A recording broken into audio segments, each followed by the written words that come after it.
I have kids that are older than most of you. I know I look really young, but it's a problem with youth is it's wasted on the young, okay? Groucho Marx. Anyway, the reason I do these talks and the reason I like to go out, especially to talk to young people, is that, and by the way, the reason I can be an effective resource to you is that I've made just about every financial mistake over the course of my 58 years that you could possibly make. So in a way, you could say I'm pre-disastered, and therefore I can share my experiences and my perspectives with you. In fact, I wasn't born with a silver spoon. I know it's hard to believe looking at me, but I want you to know I started out with nothing, and I still have most of it, okay? Tough crowd, okay. So we're going to talk about a number of things. As Lynn pointed out, there are a few door prizes, a few goodies you're going to get. This piggy bank is compliments of the American Institute of Certified Public Accountants. This is a group that I volunteer with, that I'm a member of, and they represent the CPA profession. And years ago, the CPA profession had a black eye from the Enron scandal. You guys remember that? Did you guys study that in ethics class or something? Well, I used to work way back when for the firm that went under because of Enron, and they were later absolved. The name of the firm was Arthur Andersen and Company. And still brings a tear to my eye, I tell you. It's just a sad thing. But anyway, these piggy banks are a reminder every time you look at them, and they're very sturdy, and you could keep them on your dresser, or keep them in your pocket, or take them with you on dates. And but what they do is make where you shouldn't spend all the money that you have. Okay? Savings is important. If you learn nothing from today, that point alone is important. It's less important where you put it. That's a secondary option. The first option is save. And save as much as you can, for as long as you can, as early as you can. Okay? Also, there's a website that's on here which is called 360 Degrees of Financial Literacy. And that is the website that the AICPA put together that is chock full of very useful information. Nobody's trying to sell you anything. You don't see a lot of, okay? It's just really great information.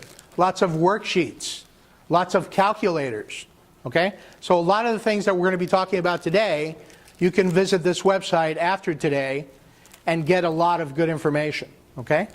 So my other partner in crime, the California Society of CPAs, is offering you these booklets. And in here, there's a whole bunch of additional really good information, all right? From disaster preparedness, to bridging the college savings gap with financial aid, to taking control of your finances, okay? So you're going to be leaving here with goodies. All right, so let's get started. If you change the way you look at things, the things you look at change, okay? So when I talk to young people, a lot of times what happens is there's a fear of getting into the discussion of finances, okay? Remember when you were in elementary school and if you're a guy, if a girl touches you, you know, you're going to get cooties, or if you're a girl and a guy touches you, God knows what would happen. You know, these discussions don't hurt. And sometimes the best way to get into an understanding mode of finances and what your opportunities are is to shine a big bright spotlight on them. Understand what your money's doing first as a precursor before you do anything, and then you can go from there. Okay, sorry. I'm still trying to figure out how to work this thing. Here we go. All right, so we're going to talk about why bother being financially literate at all, okay? We're also going to talk about some budgeting basics. ways to save money as a student. That's an exciting, exhilarating, riveting subject. Saving and investing, and what's the difference? Understanding your taxes without making it boring. I swear, I promise you. And then planning a little bit for your future, okay? Then we'll leave it open to questions and answers at the end. Deal? All right, but first I want to start out with what I call some sadistic statistics, okay? That kind of bring home the point of what Lynn was talking about earlier, the disastrous state of our economy. Now, for those of you that don't care about the economy, worry about yourselves. If you don't care about the economy, great, but each of you has a personal economy that you should be concerned with. So I'm sharing this with you because we don't want you, none of us, none of the educators that are here today, want you to be a statistic. And by the way, if it were up to me, if I were king of the world, this would be a required course at every level of school, from elementary school all the way through college. Okay, and as you will see with some of the statistics, we are not giving our kids enough financial education. All right, so we've done that disservice to you, but don't let that cripple you and become a statistic. You can do things for yourself. You can empower yourself to understand, okay? So what does sadistic mean? It means deriving pleasure or gratification from extreme cruelty, okay? So it just rhymed with statistic, and so I used it because of that. The percentage of Americans age 18 to 34 who check their social media accounts once a day is more than 3 times those who check their bank account. Okay? You know, personally, I don't have much use for social media. It's a way for people to waste time that don't have enough to do, in my opinion. And I know most of you do, and I'm sorry if I'm offending anybody. But, you know, go into your social media half the time now, and the rest of the time, go and check your bank accounts out. Or go and visit some financial websites. Might make a big difference. 91% of undergraduates have at least one credit card, up from 76% in the same study conducted 2004. The average number of cards has grown to 4.6, with half of college students having 4 or more cards. This is directly from Sallie Mae. So I guess they compile these statistics when people who used their financing can no longer pay their loans, right? It's sad. It's an epidemic. It's what it is. So I'm going to scare you, and then I'm going to give you some hope. The average undergrad carries $3,173 in credit card debt, the highest since the study began.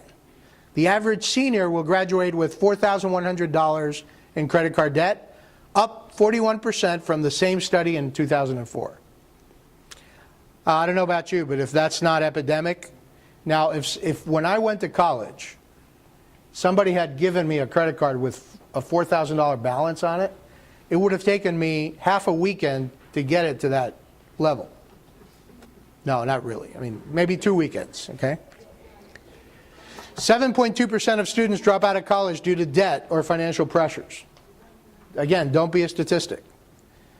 People in the 18 to 24 age bracket spend nearly 30% of their monthly income just on debt repayment. Double the percentage spent in 1992. Now, if you're spending 30% of your income paying back debts, that's 30% of your income that you can't use to save or to spend on clothing or to take your boyfriend or girlfriend out on a date, right? Or to buy your mother a Mother's Day gift.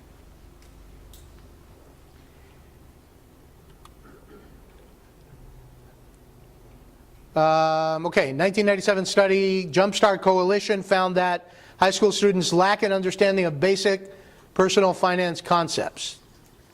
Okay, so basically this underscores what I've already said. The conclusion is we're not doing enough to educate you on financial literacy subjects.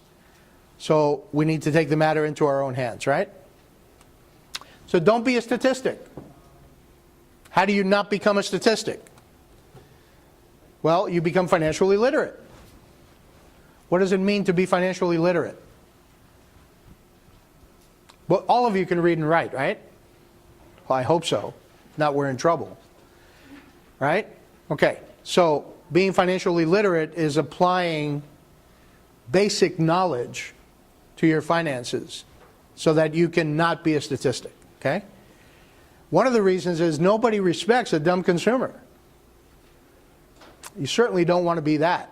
You want to be able to understand what your opportunities and threats are in the marketplace and make the best decisions with the information you have. That way nobody's going to take advantage of you. And you're going to have more than you thought at a certain point in time. Plus, it's cool. All right? It is cool to have money. Seriously. I mean, all of us have friends that have money, right? Is it not cool to have money, to drive a nice car, to wear cool clothing? You know, there was a time when that wasn't the case, right? And you want to be able to empower yourself. And it's not that you're going to go out there and show off and buy everything in sight.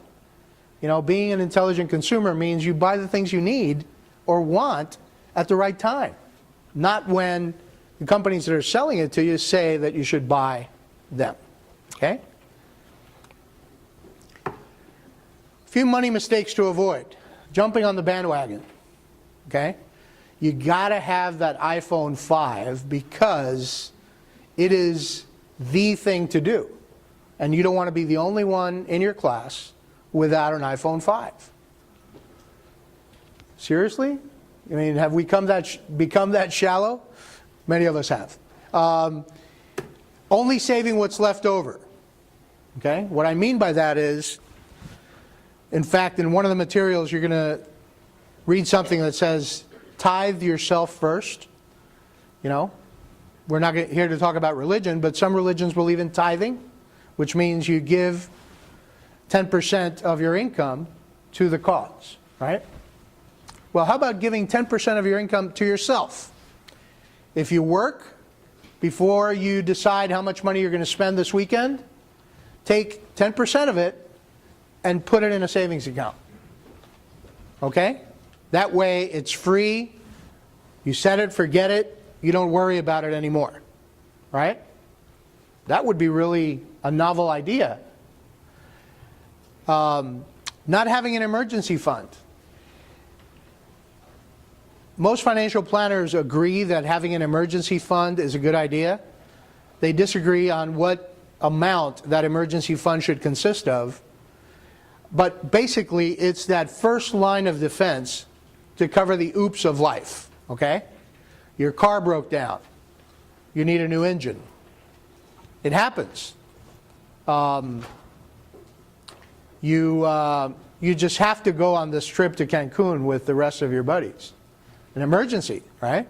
Well, maybe doesn't qualify as an emergency, but it's nice to have that pot of money readily available, that you don't have to sell stock, you don't have to ask mom or dad for a loan.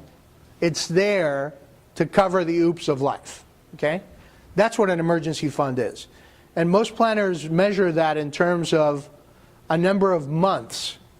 So, you know, if you know how much money you need to survive every month, and let's say that amount is $2,000. If you had no income coming in, how many months do you need to survive? 3 to 6. 3 to 6 is a good metric. Okay, depending on who you are, it might be 2, it might be 10 or 12. If you're older and don't have any marketable skills, that's never going to happen to this group, then it might have to be a little bit bigger. It's a judgment call. You're going to find information about that in the 360 Degrees of Financial Literacy website, and you're going to find it in that folder. Okay? The biggest mistake that we see all the time is not asking for help. You don't have to go out and pay somebody. Oftentimes the best advice you can get is free. There's lots of resources online that can make you a more intelligent consumer, a smarter person financially. Start using them. Nowadays, in the old days, it used to be really difficult. I'll say the old days, pre-1995, before Google, BG, before Google? Now, you can Google anything. Even I'm doing that, you know? I can't remember which artist recorded such and such a song. Oh, I remember. We were talking the other night. You know that song that goes, love is like oxygen, you get too much, you get too high, not enough and you're going to die? No? Okay, you don't. You might, okay. And I couldn't remember who it was, so I Googled it. And right there, I mean, it's instant power. You have that information at your fingertips. Use it to your advantage. There are also plenty of people in the financial world that would be happy to help you if you just ask. If you just ask. It's not always going to cost you any money. In our firm, we love helping young people to a point. Okay? What we do, these kinds of things, and we do pro bono work, and you know, people in banks, your Uncle Charlie that's really smart about investing, your mom or dad, use somebody as a resource that you think knows, but use them, okay? Don't try to figure it all out yourself. All right. I'm not going to talk about too much in detail about budgeting basics, okay? Except keep it simple and don't be afraid. A lot of times we don't budget because we're afraid. We're afraid to know. We're afraid to find out what the numbers are going to show. But that is the most empowering exercise you could possibly do, okay? You shine a big bright spotlight on what your money's doing now. Look at your bank statements. Oh my God, I spent $300 this weekend? How could that be? Okay? Sometimes people do like an ostrich. They put their head in the ground. They just don't want to know. Oh, I have to do this, so I don't care how much it costs me. All right? Well, you should care. You should care. Okay? There's plenty of research available online. I gave you a couple of these. I can send the PowerPoints to Pat, and she can forward them to you.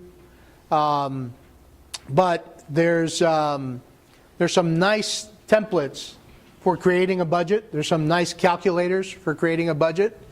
One of my favorites is one that Money Magazine has, and it's basic, simple, no bones. You don't want to use a template? Great, you can do it yourself. Do an Excel spreadsheet, right? And set up, this is my income, and this is when it comes in. This is these are my expenses, and this is how I'm currently spending the money. This is what it's at now. What should it be? What can I cut back on? Do you really need that third caramel macchiato, venti, or whatever the heck they call these things nowadays? Okay? Do you really need that third one? Okay? If you cut back on one a day, I mean, those things go for about $4 or $5 each, right? So you cut back on one a day. At the end of the month, you got $100. Okay? Little things add up, but if you don't take the time to look at it, you keep spending the money and out it goes. Out it goes. Again, there's in the Dummies series, you know, such and such for dummies, whatever, whatever for dummies. There's in the Dummies series, there's budgeting, okay? Which keep it down to real basics, nothing technical, nothing fancy, very simple. It's like if you want to drop a few pounds, which half of my adult life has been in that realm. If you want to drop a few pounds, you simply have to cut back on what you eat and work out a little bit more, right? With money, it's the same thing. You want to have more money? Cut back on what you're spending. If you can make more money, that's great. If you can't, you need to control the spending. Again, there's 360 degrees of financial literacy, plenty of calculators and formats and templates there. And this is just the definition of the financial literacy program. Ways to save money as a student. be willing to do without. Okay? It's an emotional thing. Listen, I am the first one that loves spending money. Okay? Usually people joke about their wives shopping and stuff. In my household, she's thrifty and I'm the one that likes spending money. Okay? So yeah. So I'll buy that 14th pair of khaki pants that will wind up in next year's garage sale. Unless I control myself. And so she's the voice of my conscience. Do you really need that, Mike? I said, no, honey, you're right. I don't. I have 13 pair of these already. All right? If you don't have somebody like that, you have to be your own voice of conscience. Do I really need this? Okay? And by the way, you have to distinguish between need and want. Okay? It's just a basic element, but it's an emotional thing. All right? Need is something you can't do without. Want is something you can do without. You just have to understand the difference here and take the time to discuss it.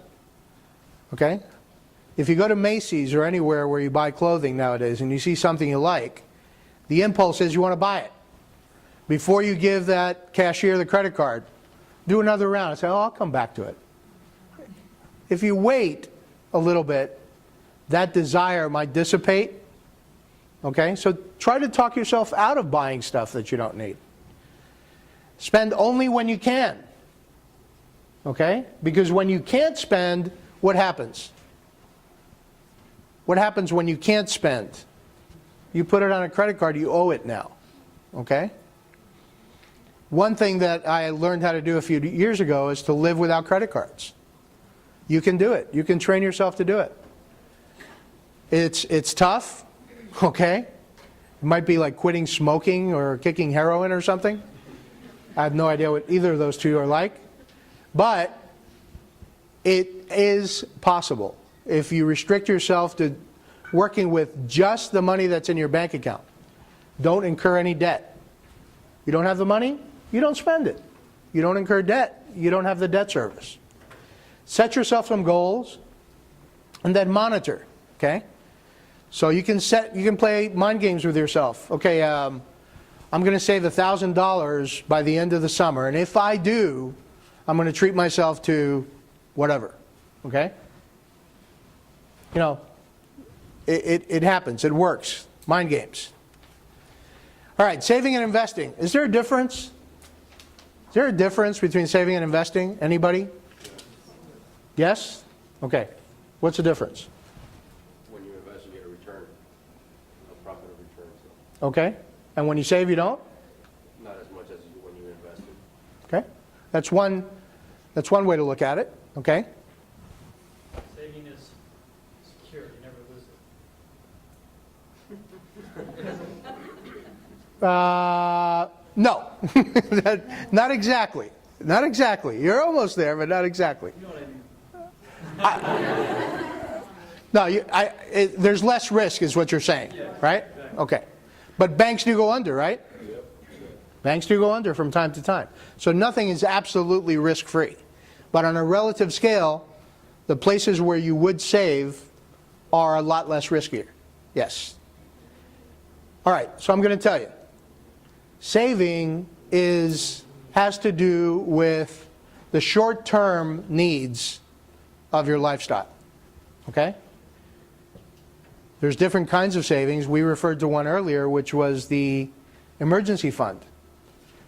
Why is an emergency fund savings and not investing? Because it has to be there in cash immediately when you need it, in the short term. Okay? Now, some advisors use a 1-year term to define the difference between savings and investing. Some advisors use a 5-year cycle, depending on your age and life cycle. Okay? So, if you're 60 years old, like I'm almost going to be, 5 years is a short term because I don't have that much more to go. Let's face it, right? So, it just depends on who you are. But as a general rule of thumb, what you save, you're not concerned with obtaining a return, which is what this young man was alluding to. You're more concerned with having it there available for when you need it. When you invest, the time horizon is longer. And you're concerned with growing your money when you invest, right? So that's the main difference. So the differences are time horizon, investing is longer term, savings is shorter term. Risk, investing involves more risk. And I knew what he was trying to say, but savings does involve some risk, but a lot less so than investing for the longer term, right? And then liquidity. Saving has to be there available in cash, no strings attached. Whereas investing might be tied up in stocks, bonds, even if they're marketable, even if they're short-term investments, you still have to sell that stuff to produce the cash, right? And so you may not be able to sell it when you need it, so now it becomes a little bit more of a touchy situation, right? All right, taxes. I'm going to keep this very light. How much time do I have? 20 minutes? Half an hour. Half an hour, okay. All right, so, because I want to leave plenty of time for questions, okay? Taxes. Oliver Wendell Holmes. Taxes is the price we pay for civilization. If that is true, then we must be the most civilized country in the world, right? Because we pay taxes for anything and everything. And it's not just income taxes. There's sales taxes. There's employment taxes. There's excise taxes. There's property taxes, thank you. Medicare taxes now. Okay? I mean, we are taxed beyond belief. But the one that you should make an effort to understand, because it will actually help you understand what your money's doing, is the income tax. You may not be able to have any say or any control over payroll taxes. If you own a property, you may not have any control over paying property taxes. But on the income tax, you do have a say, you do have control. You can manage your affairs in such a way where if you understand what your taxes are doing, because the government is your partner, seriously, the government is your partner. You have to understand that. And when you have a partner, you need to understand what's on their mind. So it's very useful to know what's on the government's mind, if the government had a mind. Okay? So the government as your partner. You're going to see some abridged tax tables a little bit later on. And you'll see that they just created a new tax rate with this whole thing that happened recently since December. And I lose track of the names of the legislations, but no. Well, that was one. That's at the state level. That's good shot. But I'm talking about the federal one. There is another tax bracket for federal, which goes up to 39.6. Okay? That's a lot of money. Okay? There's the maximum tax rate at the state level is 12.3, I believe it is. That's if you make that kind of money. All right? So if you add the two together, that's over 50%, isn't it? So if you've got somebody taking more than half of your money, shouldn't you consider them a partner? Yeah, I would. Okay? So in understanding your taxes, you need to understand what it means to have income, all right? Deductions, credits, how those things behave. What is my marginal tax rate? What is my effective tax rate? And see, the thing that used to drive me crazy during the election season was that, you know, politicians, and we're not here to talk politics either, but these people treat us like children because they address the sound bites, right? We never get any facts. God forbid we would get any facts, right? But we get the sound bites. And there was this huge debate on all the news stations about Mitt Romney's effective tax rate versus so-and-so's effective tax rate, and who's the better patriot as a result of that.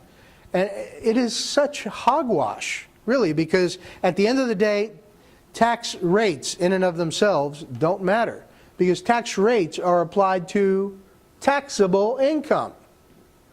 So I don't care what Mitt Romney's effective tax rate is, because he makes a gazillion dollars. So even if it's 0.001%, he's paying a lot of tax, right? And I'm not a Republican, by the way, or a Democrat. I'm not anything. But the point here is that you need to understand what goes into the numbers, okay? So we're going to make an attempt at doing that in a few minutes.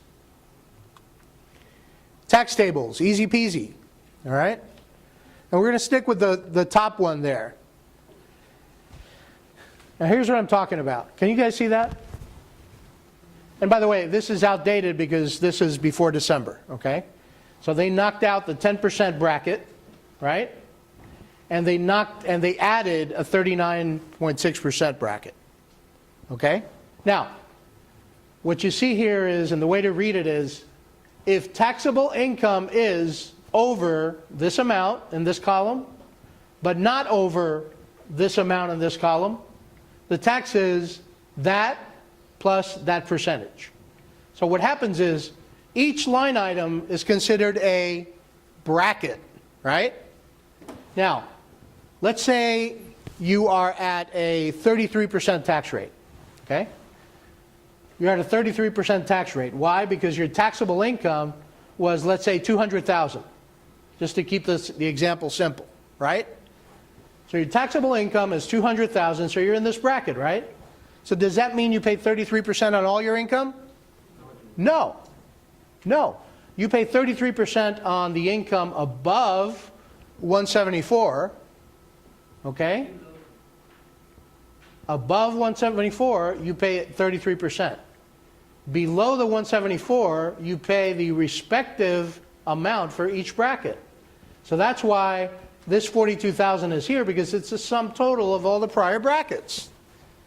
So if we're applying the rationale, the terminology to this example, this would be your marginal tax rate, 33% if you're in this bracket. Your marginal tax rate is that rate at which that next dollar of income gets taxed. Or, to put it another way, if you have $1 of deduction, 33% is what you would be saving. Okay?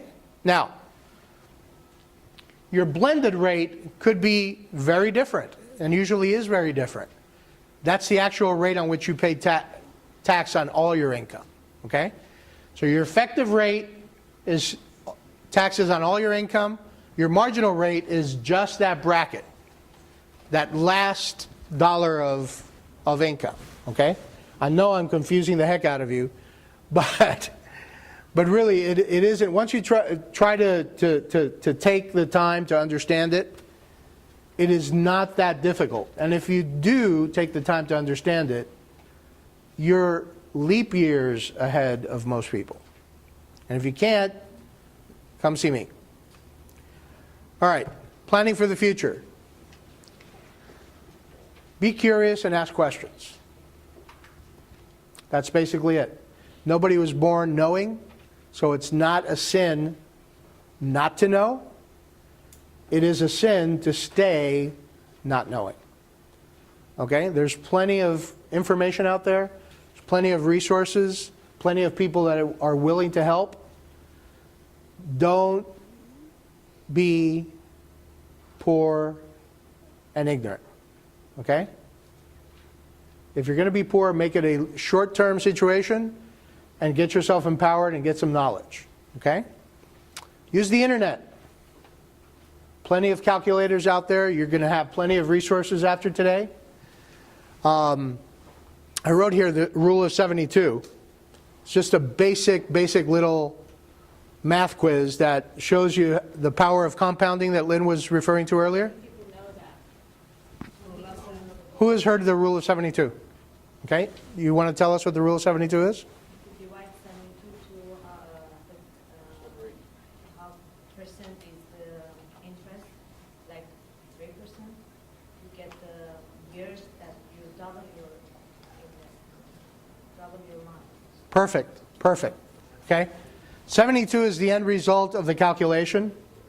So if you know a number, you can figure out the other one. Example, all right? You want to know, let's say you have a mutual fund that earns 7%, right? Oh, let's make it easier. You have a mutual fund that earns 8%. How many years will it take for that money to double? The answer is 9. 8 times 9 is 72, at least last time I checked. Okay? Okay? So if you have a mutual fund that is earning 7.2%, how long will it take for that money to double? 7.2? 10 years, right? So if you want to know how many years, in how many years will my money double if I'm earning 6%? What's the answer to that? 12. Exactly. Very simple formula. Right. 72 is the end result of the calculation. If you know one number, you know one of the factors, you figure out the other one. Okay? When you plan for the future, it's important to have a vision. It's important to have a vision. It's important to have a dream. I know it's very cliche, very quiche, but if you understand what you want to make out of yourself, if you can see it up here, you can make it happen. Seriously. Okay? I happen to believe that with every ounce of my heart. If you can see it up here, you can make it happen. Okay? But it's important to have a plan. It's important to see it. It's important to have a passion for accomplishing something. Get help. Okay? Have a plan. And then plan. It's not going to hurt. It'll be fun. And it can be something that turns your life around. Plenty of resources. Plenty of resources for you guys out there. And there's some here which I will forward to Pat. All right. I am done. Questions? I have one. Yes, sir. How do you plan if something fails? How do you plan if something fails?